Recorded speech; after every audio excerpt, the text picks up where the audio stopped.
Assalamualaikum warahmatullahi wabarakatuh. Perkenalkan, nama saya Nadir Rusman dari kelas 2C Manajemen dengan NPM 020422111122. Di sini saya akan menjelaskan PPT saya tentang badan usaha tidak berbadan hukum. Yang pertama, saya akan menjelaskan latar belakang. Menurut Kamus Besar Bahasa Indonesia menyatakan bahwa badan usaha adalah sekumpulan orang atau modal uang mempunyai aktivitas yang bergerak di bidang perdagangan atau dunia usaha atau perusahaan. Definisi lain menyatakan bahwa badan usaha adalah suatu kesatuan organisasi dan ekonomis yang mempunyai tujuan untuk memperoleh laba atau keuntungan dan memberikan layanan kepada masyarakat. Pengertian badan usaha yang tidak berbadan hukum. Badan usaha yang tidak berbadan hukum adalah badan usaha yang tidak memiliki memisahkan yang tegas antara harta kekayaan pribadi, pemilik atau pendirinya, dan harta kekayaan badan usaha. Apabila badan usaha tidak memisahkan harta kekayaan pribadi, pemilik atau pendirinya, dan harta kekayaan badan usaha, maka apabila terjadi suatu permasalahan hukum, badan usaha dapat dituntut atau diminta ganti kerugian, hanya tidak kepada harta kekayaan badan usaha itu sendiri, akan tetapi termasuk harta pribadi pemilik atau pendirinya. Macam-macam badan usaha yang bukan badan hukum. Yang pertama, perusahaan perseorangan. Perusahaan perseorangan adalah badan usaha yang hanya dimiliki oleh satu orang atau satu orang sebagai pemilik modal, pemimpin, ataupun pengelola. Biasanya jenis badan usaha ini digunakan bagi perusahaan kecil yang tidak memerlukan izin secara khusus. Dengan begitu, semua orang mendapatkan kebebasan untuk diperbolehkan mendirikan usaha perseorangan tanpa ada campur tangan dari pemerintah. Selain itu, mengacu pada pengertian tersebut, biasanya badan usaha ini pada skala besar terbentuk badan usaha milik swasta (BUMS). Sementara pada skala kecil disebut UKM, badan usaha kecil dan menengah. Dalam menjalankan kegiatan bisnisnya, jenis usaha perseorangan ini masih menggunakan teknologi yang masih sederhana, modal cenderung kecil, jenis produk dan jumlah produksinya terbatas. Kedua adalah persekutuan perdata. Persekutuan perdata adalah pedanan dan terjemahan dari private partnership. Di dalam sistem common law dikenal dengan istilah partnership. Kemudian di dalam hukum Islam dikenal dengan istilah syarikah atau syirkah. Persekutuan adalah suatu bentuk dasar bisnis atau organisasi bisnis.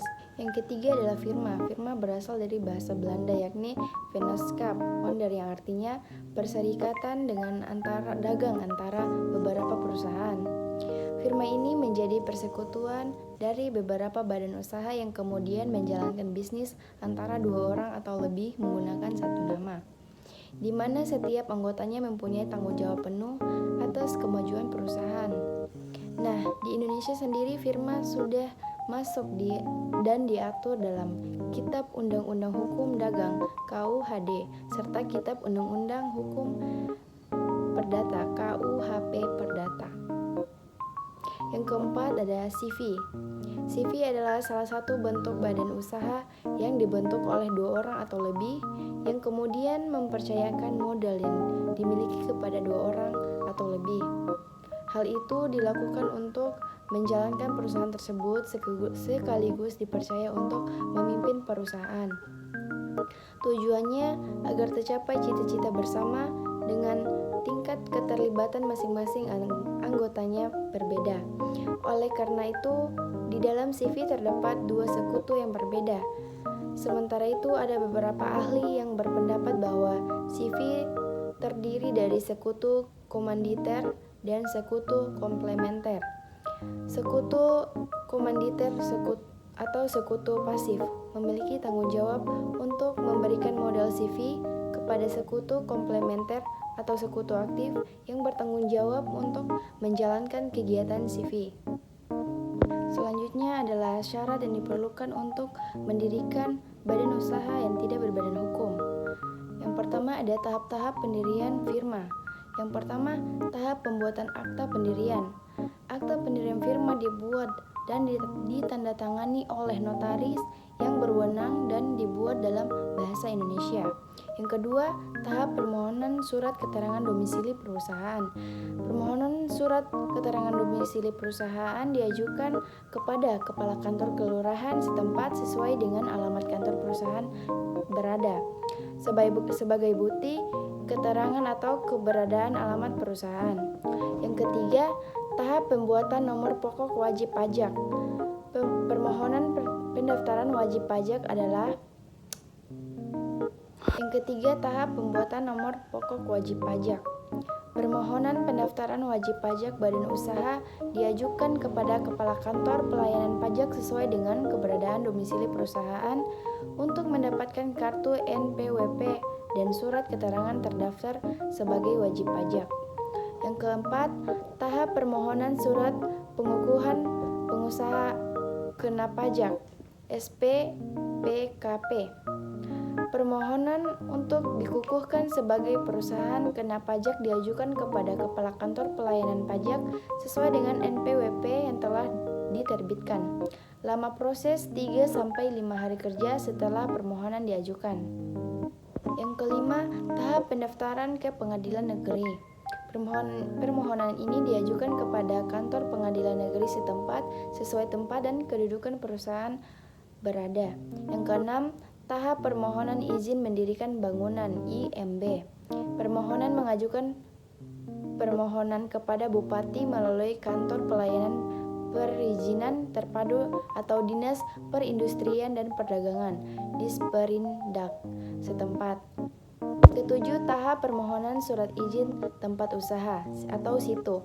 Permohonan mengajukan permohonan kepada Bupati melalui kantor pelayanan perizinan terpadu atau Dinas Perindustrian dan Perdagangan Disperindak setempat. 8. Tahap permohonan surat izin gangguan HO. Permohonan mengajukan permohonan kepada Bupati melalui kantor pelayanan perizinan terpadu atau Dinas Perindustrian dan Perdagangan Disperindak setempat. Kesembilan, tahap permohonan surat izin usaha perdagangan SIUP. Permohonan SIUP diajukan kepada Bupati melalui kantor pelayanan perizinan terpadu atau Dinas Perindustrian dan Perdagangan Disperindak setempat. Untuk golongan SIUP menengah dan kecil atau Dinas Perdagangan Provinsi. Untuk SIUP besar sesuai dengan tempat kedudukan perusahaan berada. Yang ke-10 atau yang terakhir, tahap permohonan tanda daftar perusahaan TDP. Permohonan pendaftaran diajukan kepada Bupati melalui kantor pelayanan perizinan terpadu atau Dinas Perindustrian dan Perdagangan Disperindak setempat. Selanjutnya adalah tahap-tahap pendirian CV. Yang pertama, membuat akta pendirian CV di notaris. Untuk membuat akta ini minimal ada 2 orang pendiri, di mana satu pendiri akan menjadi sekutu aktif dan satu pendiri lainnya akan menjadi sekutu pasif. Yang kedua, mendaftarkan akta pendiri CV ke Paniteraan Pengadilan Negeri setempat. Yang ketiga, mengurus surat keterangan domisili perusahaan SKDP. Surat ini diajukan ke seluruh setempat. Ketiga, mengurus surat keterangan domisili perusahaan SKDP. Surat ini diajukan ke kelurahan setempat sebagai bukti keterangan alamat perusahaan.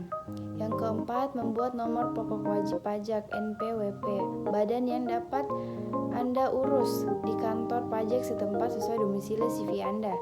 Selain mendapat kartu NPWP, nanti juga akan mendapat surat keterangan terdaftar sebagai wajib pajak. Yang kelima, selanjutnya perlu mengurus izin usaha yang sesuai dengan bidang usaha yang dijalankan oleh CV atau mengurus surat izin usaha perdagangan SIUP. Permohonan diajukan ke Dinas Perdagangan Kota atau Kabupaten untuk golongan SIUP menengah dan kecil, sedangkan SIUP besar diajukan ke Dinas Perdagangan Provinsi. Terakhir, yang keenam, perlu mengurus dokumen tanda daftar perusahaan TDP. Pendaftaran dilakukan ke Dinas Perdagangan yang berada di kota atau kabupaten domisili perusahaan. Lama proses pengerjaan 14 hari kerja. Keseluruhan biaya mendirikan CV bisa mencapai 3,5 juta. Baik, dari penjelasan-penjelasan tersebut dapat disimpulkan bahwa semua jenis badan usaha yang tidak berbadan hukum, yaitu perusahaan perseorangan, persekutuan perdata, firma, dan CV, ternyata semuanya telah diatur dalam undang-undang, mulai dari pendiriannya, sistem kerjanya, sampai dengan pembubarannya. Walaupun tergolong dalam badan usaha tidak berbadan hukum, bukan berarti tidak ada hukum yang mengatur atau terlepas begitu saja dari unsur-unsur hukum. Flooded my chain and it Gucci. I don't want that girl, she moody. I'm basically saying I'm cooler. Get Dior.